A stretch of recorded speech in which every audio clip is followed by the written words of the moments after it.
Hey, this is Jerry Roberts, and this is part two of our lecture concerning understanding culture. And the last one we just went through these different layers of culture and how we learn to perceive them. And so now we're going to move into an illustration that will kind of help us to kind of work through some of this in our minds. Just an example that is a story actually taken from another one of the books that's included in your bibliography. A story about that he told, and this was actually a story that happened to one of the authors, one of the editors of this book. He was a Stanford University professor, and he was deciding to sell a horse. Now the situation is this. This has been a situation where his daughter had gotten this horse when she was young. They were a family that was wealthy enough to be able to afford a horse, and they bought her a horse, and she'd had this horse since she was a child. And she had taken care of this horse, and it had been a pet to her, and she had rode it and cared for it. And on her weekends, even while other people were off doing other things, she went and took care of the horse and rode it. And so it was a special horse to her. But here's the deal: she was finally going off to college, and she was going to another part of the United States, too far away to take care of a horse. So they decided that it was time to sell the horse, and we didn't want to just put it out to pasture and have it get out there and be lonely and all this kind of stuff. So they decided to sell it.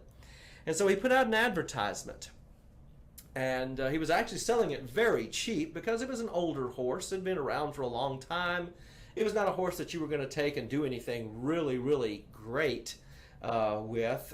So you weren't going to charge a whole lot for the horse. So we put out an advertisement, and a person responded very quickly and said, "Hey, we'll take it. We'll take the horse, man. We thank you so much for making this ad. We'll take the horse." So they met out there where the horse had been kept, and out there in the field, out there in their kind of pen area and stuff like that. And they pulled up, and there's 3 or 4 guys in a truck, and they got out and talked to him for a few minutes, and they were not American people, but they were living in America and such. And so they paid him the $200 that he asked for, and he went out and got the horse and brought the horse out with its little with its bridle and everything, and walked it out there to next to the truck. And then something happened that he had not expected. They reached into the truck and pulled out a rifle and shot the horse in the head. I'm pausing because even I can't imagine exactly how I would have responded to that situation.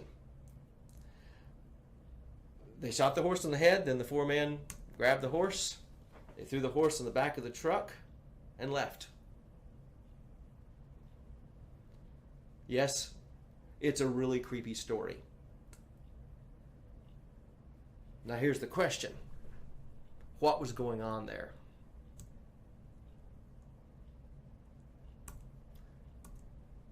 How do we respond to this story? I mean, I want to yell, "Horse murderers!" What's wrong with you? What is it what did their behavior look like to us? Well, to a person who's lived around horses, there have been horses next door to my dad's land for a great part of my life. We've petted the horses and fed the horses and talked to the horses, and my daughter-in-law's had a horse from the time she was 10 years old and loved it and cared for it and stuff. To me, that looks like barbarism. Why would you shoot a horse in the head? This is a perfectly good horse.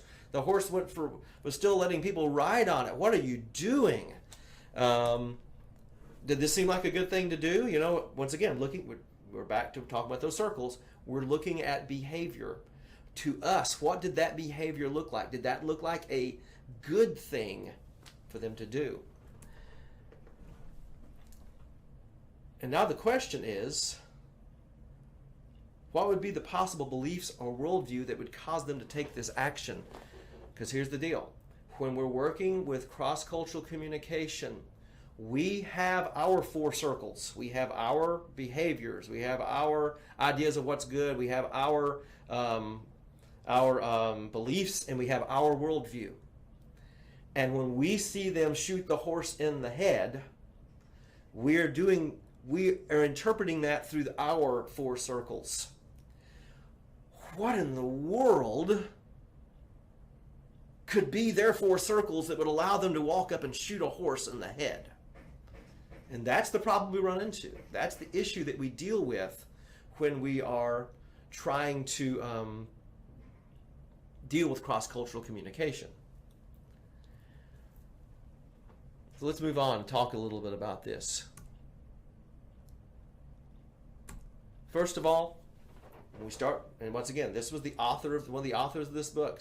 He started trying to figure out what in the world is this deal going on. He found out that the men were immigrants from Tonga who had moved to California. Okay, that explains one part of it. Not from the U.S., different worldview, different beliefs, different everything about their thinking was different. Why in the world did they shoot the horse in the head? Because it was their holiday time. And just like we enjoy a big old roasted turkey at Thanksgiving, they enjoy a big old barbecued horse for their holiday.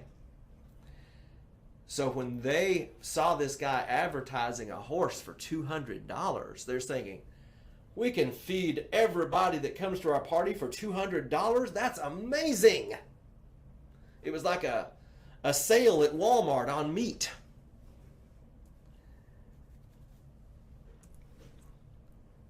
So what we viewed as a pet, they view as food. Now, like I said, this is hard to wrap our heads around because our circles don't match their circles. Our circles are focused on this idea of we see it now.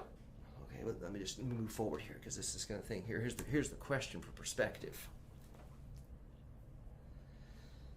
What would a person from India think of Americans if they walked into a beef packing facility? Now, I've actually never been in one. I have been around them and I've seen videos of what takes place in them.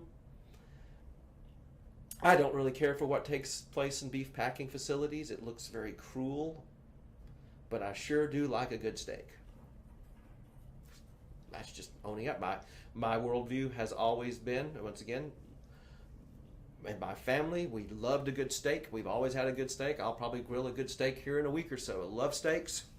So I am willing to put up with what goes on in a meat packing facility because, hey, they're just cows. Cows are kind of dumb anyway. They walk around, they eat grass, and they taste good. So why would I not eat the cow? Now, there are some of you, maybe if you have a vegan or worldview or something like that, you consider me to be a horrible person. Okay, that's a good point. I consider the Tongans to be horrible people too, but their worldview is different. They have got a different worldview structure, and their worldview structure said to them when they saw a horse, their mouth started watering. So it's a hard for us. We have to remember that this is a cultural thing, and this is an extreme example. Okay, I admit this was actually from the Rogers and Steinfeld text that you'll see in your bibliography.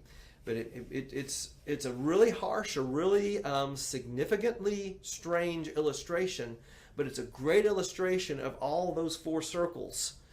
When we see people, all we see is their behavior, and we judge them based on our worldview. When we're going to communicate with them cross-culturally, we've got to get beyond our interpretation of their behavior, our interpretation of what they think is good and best. We've got to get down to at least their beliefs, maybe their worldview, so that we can understand what they're thinking and how they're thinking. And we don't spend a lot of time judging them on behaviors that are based upon their worldview, and we're judging from our worldview.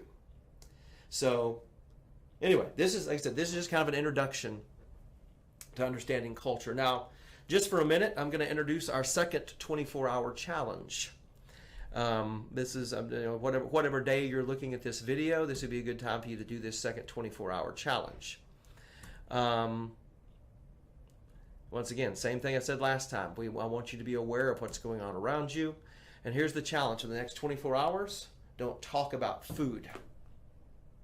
Don't talk about restaurants, about the food you like, about the food you dislike, about food shows, about food experiences. For 24 hours, don't talk about that. And take note of when others are talking about it. Take note of how many times you hear people bring up food. Oh my gosh, that's my favorite donut. Oh my gosh, have you eaten here? Have you eaten there? They've got the best hamburger. They've got the best this. Oh, this vegan place across town, they have the best whatever it is vegans eat.